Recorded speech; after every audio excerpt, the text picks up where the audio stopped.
और अब बात करेंगे उस मुल्क के बारे में जिसको हैप्पी अरेबिया कहा जाता है, लेकिन उस देश के एक आतंकी संगठन ने दुनिया की 2 महाशक्तियों को चुनौती दे दी है, जिसके बाद उस आतंकी संगठन के साथ साथ उस देश के भी बुरे दिन शुरू हो गए हैं। इजराइल ने अब उस देश के खिलाफ आसमानी प्रहार करना शुरू कर दिया है, जिसके बाद हर तरफ बर्बादी ही दिखाई दे रही है। मिडिल ईस्ट में ऑपरेशन नर्क का सच।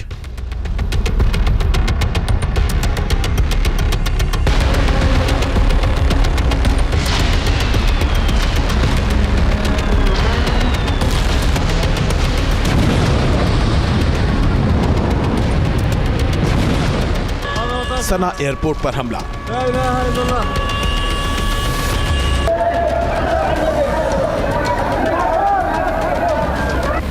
बिजली स्टेशन पर विध्वंसक बमबारी।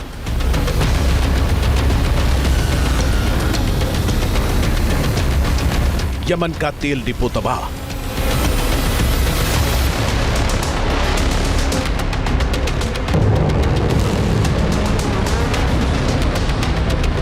इजराइल ने यमन में हूती विद्रोहियों के खिलाफ आसमान से इतनी बमबारी की कि चारों तरफ अफरा तफरी मच गई।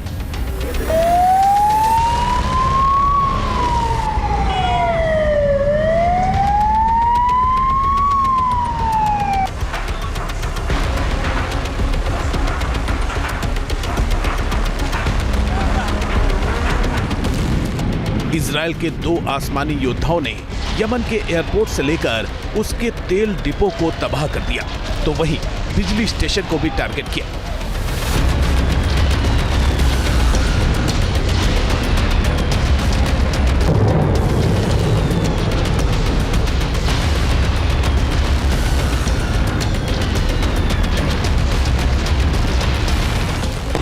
यमन में इजरायली फोर्स जिस तरह से बमबारी कर रही है, उससे वही मंजर दिखाई दे रहे हैं जो गाजा में हमास के वक्त दिखाई दे रहे थे।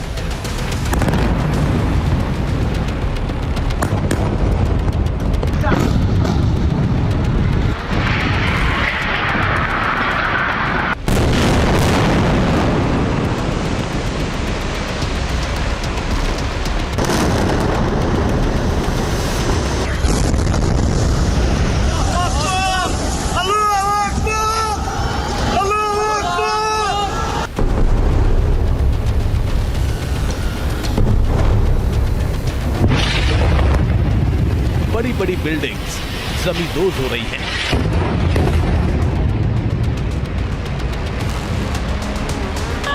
यमन के भी शहर में खौफ पसर गया है।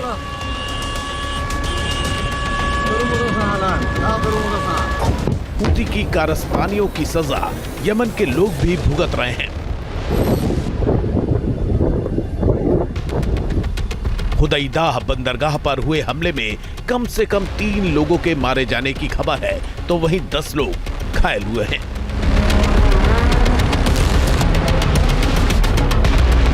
אנחנו מדליקים הערב נר שני של חנוכה, דור המכבים של ימינו, ולפני שעה קלה חיל האוויר תקף מטרות של ארגון הטרור החותי בתימן. אנחנו נחושים לגדוע את זרוע הטרור הזה של ציר הרשע של איראן.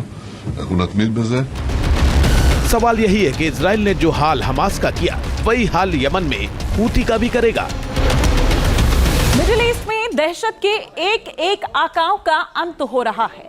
इजराइल और अमेरिका मिलकर आतंक का पर्याय बने जो ग्रुप्स हैं, उनकी एक भुजा को काट रहे हैं। 1 साल के भीतर मिडिल ईस्ट में काफी कुछ बदल चुका है।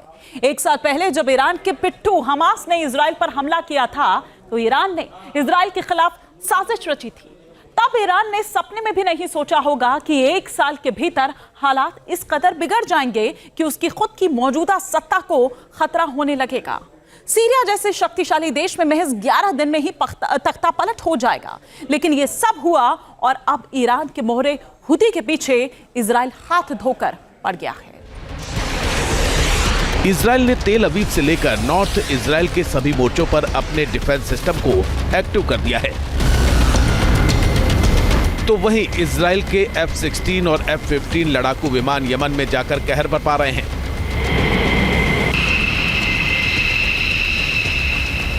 वहीं लाल सागर से लेकर भूमध्य सागर तक चक्रव्यूह तैयार कर दिया है, क्योंकि हूती के पास लंबी दूरी तक मार करने वाली मिसाइलें हैं जो इजराइल तक हमला करने में सक्षम हैं। ऐसे में बिना अमेरिकी मदद के इजराइल के लिए हूती को तबाह और बर्बाद करना मुश्किल है, क्योंकि इजराइल से यमन की दूरी 2000 किलोमीटर है और बीच में समंदरी सीमा का बड़ा इलाका है। ऐसे में इजराइल हूती पर हमला करने के लिए लड़ाकू विमानों का इस्तेमाल कर रहा है, तो वहीं अमेरिका लाल सागर में हूती की ओर से दागी जा रही मिसाइलों को समंदर में डुबो रहा है।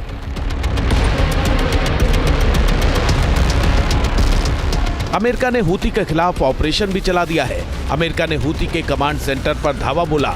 मिडिल ईस्ट में अमेरिका ईरान के सभी मोहरों को एक एक करके खत्म करना चाहता है, जिससे मिडिल ईस्ट में उसकी स्थिति और भी मजबूत हो जाए।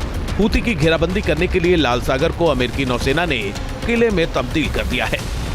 अमेरिका ने लाल सागर में हूती की घेराबंदी करने के लिए यूएसएस स्टाउट डिस्ट्रॉयर शिप तैनात किया है, तो वहीं यूएसएस द सलिवंस डिस्ट्रॉयर शिप भी रेड सी में अपनी ताकत दिखा रहा है। यूएसएस जैसन डनहम की तैनाती भी अमेरिका ने लाल सागर में की है। यूएसएस गेटिसबर्ग क्रूजर को भी अमेरिका ने रेड सी में तैनात किया है। USS Harry S Trueman aircraft carrier भी लाल सागर में गरज रहा है, जिस पर अमेरिका के विध्वंसक फाइटर जेट तैनात हैं।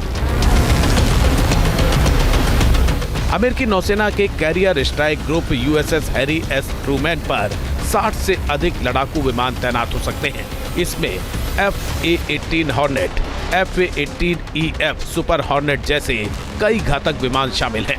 इस एयरक्राफ्ट कैरियर पर विध्वंसक मिसाइलें और तोप भी तैनात हैं, जिससे हूती के हौसले पस्त होंगे।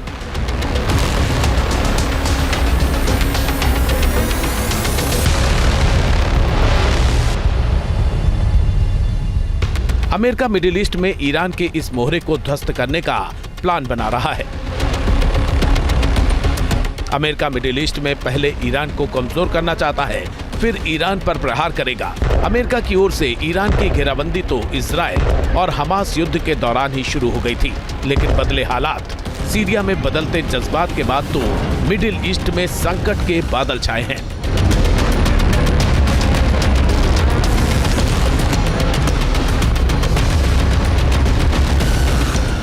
हमास और हिजबुल्लाह के पिटने के बाद ईरान ने हूती को एक्टिव कर दिया है, लेकिन अमेरिका की घेराबंदी की वजह से हूती की सांसें फूल रही हैं, तो वहीं ईरान भी घबरा रहा है। अमेरिका ने भूमध्य सागर से लेकर हिंद महासागर तक चक्रव्यूह तैयार करके ईरान और उसके मोहरे हूती के मंसूबे को ध्वस्त कर दिया है। इजराइल वॉर अपने आप में एक नए दिशा में चल पड़ी है और ऐसा लग रहा है कि इजरायली और यूएस का भी फोकस टोटली अब हुतीज के ऊपर है, क्योंकि जिस तरीके से उन्होंने बाकी ऑर्गेनाइजेशंस को तोड़ दिया है, अब हुतीज का नंबर आया है। और ऐसा दिखने में आ रहा है कि साथ ही साथ यमन पर जिस तरीके से अटैक्स इजराइल कर रहा है, उसके पोर्ट सिटीज़ पर कर रहा है, उसके कैपिटल सिटी तक पहुंच गए हैं। मोर देन 100 एयरक्राफ्ट हुतीज के टोटल, जिसको बोलते हैं ना स्ट्रॉन्ग होल्ड्स और जो भी उनकी पोजीशंस हैं, उनको टोटली तोड़ दिया गया है। अमेरिका ने भूमध्य सागर में यूएसएस वास्प एम्फीबियस शिप पर F-35B की संख्या बढ़ा दी है। ईरान की घेराबंदी के लिए अमेरिका ने 6 विध्वंसक वॉरशिप भी उतार दिए हैं। इसके अलावा अमेरिका ने 100 F-18 फाइटर जेट भी मिडिल ईस्ट में भेज दिए हैं। अमेरिका ने A-10 थंडरबोल्ट एयरक्राफ्ट भी खाड़ी में तैनात कर दिया है, जो बंकर बस्टर बम गिराने के लिए भेजा जाता है।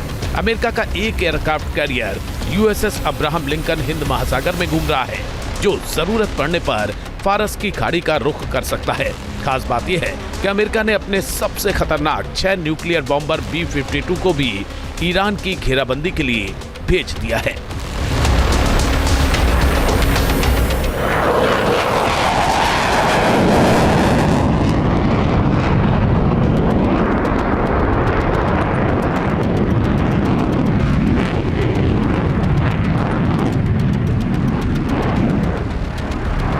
मिडिल ईस्ट में बढ़ते खतरे को देखते हुए अमेरिका ने जो B-52 बॉम्बर्स तैनात किए हैं वो कितने खतरनाक हैं, चलिए आपको सिलसिलेवार तरीके से हम बताते हैं कि B-52 बॉम्बर आखिर कितना खतरनाक है। ये अमेरिका का न्यूक्लियर बॉम्बर है।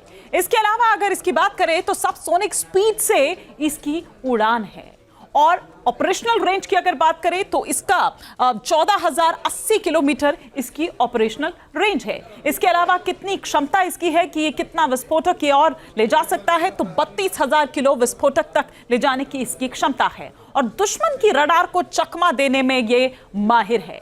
B-52 में एडवांस टारगेटिंग जो पॉड्स हैं वो भी लगे हुए हैं। इसके अलावा 20 क्रूज मिसाइलों के साथ ये हमला करने में सक्षम है और 50,000 फीट तक की ऊंचाई तक जाने में भी ये सक्षम है। इसके अलावा अमेरिका में 1952 से ही इसका इस्तेमाल किया जा रहा है। लाल सागर में हूती के आतंक को खत्म करना अमेरिका का मकसद है, क्योंकि हूती लाल सागर में अमेरिकी जहाजों को टारगेट करता है, साथ ही कार्गो शिप पर भी हमला करता है।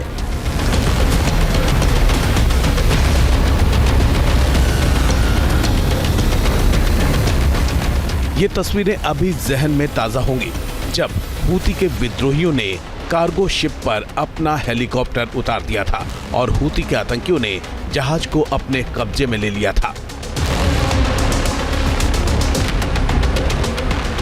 अब तक लाल सागर में हूती ने 100 से ज्यादा जहाजों पर अटैक किया है, तो वहीं 2 जहाजों को उसने समंदर में डुबो दिया है। लाल सागर रणनीतिक लिहाज से काफी अहम है। रेड सी हिंद महासागर एशिया और अफ्रीका के बीच में पड़ता है और जमीनी तौर पर यही एशिया और अफ्रीका को अलग करता दिखता है।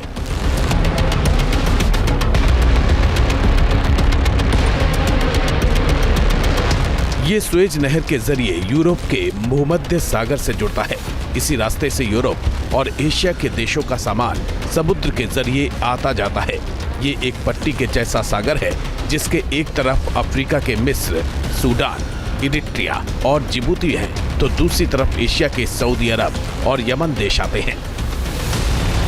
यमन से ही हूती के विद्रोही लाल सागर से गुजरने वाले हर जहाज पर हमला कर रहे हैं, जिससे दुनिया के देश डरे हैं, क्योंकि लाल सागर दुनिया का एक अहम कारोबारी रास्ता है जिससे दुनिया का व्यापार होता है।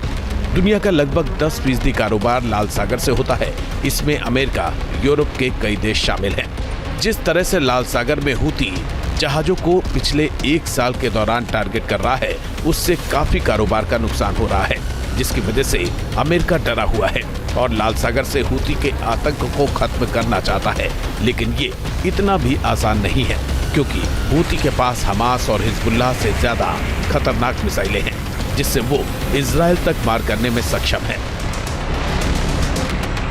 हूती की विध्वंसक आतंकी ब्रिगेड किस तरह की है, ये ग्राफिक्स के माध्यम से हम यहां पर आपको सिलसिलेवार तरीके से बताते हैं। सबसे पहले अगर हम बात करें तो वो है शाहिद सीरीज के ड्रोन जो इसकी आतंकी ब्रिगेड में शामिल हैं। इसके अलावा अगर बात करें तो कामियाजी ड्रोन जो हैं वो भी इसके जखीरे में शामिल हैं। इसके अलावा बुरकान सीरीज की जो बैलिस्टिक मिसाइल हैं वो भी इस ब्रिगेड में शामिल है। इसके अलावा कुद्स-1 क्रूज मिसाइल जो है वो भी इसके बेड़े में है। इसके अलावा अल मंदब 1 एंटी शिप मिसाइल भी इसके बेड़े में है और साथ ही साथ इसके अलावा सैयद 2C मिसाइल भी इसकी आतंकी ब्रिगेड में शामिल है और 50,000 वो लड़ाके जो तैनात है, किसी भी तरह का कोई भी अगर उनको कमांड दिया जाता है तो वो उसे फॉलो करें। हूती केवल एक आतंकी संगठन ही नहीं है, बल्कि उसके जखीरे में विध्वंसक हथियार हैं, जिसकी वो नुमाइश भी वक्त वक्त पर करता रहता है।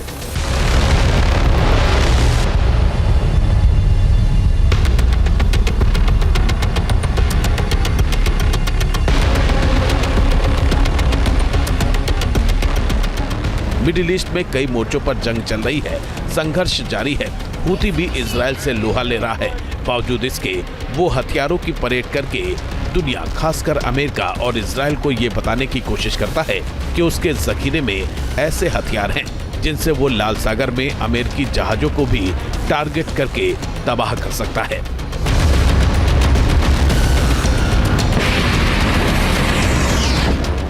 News nation.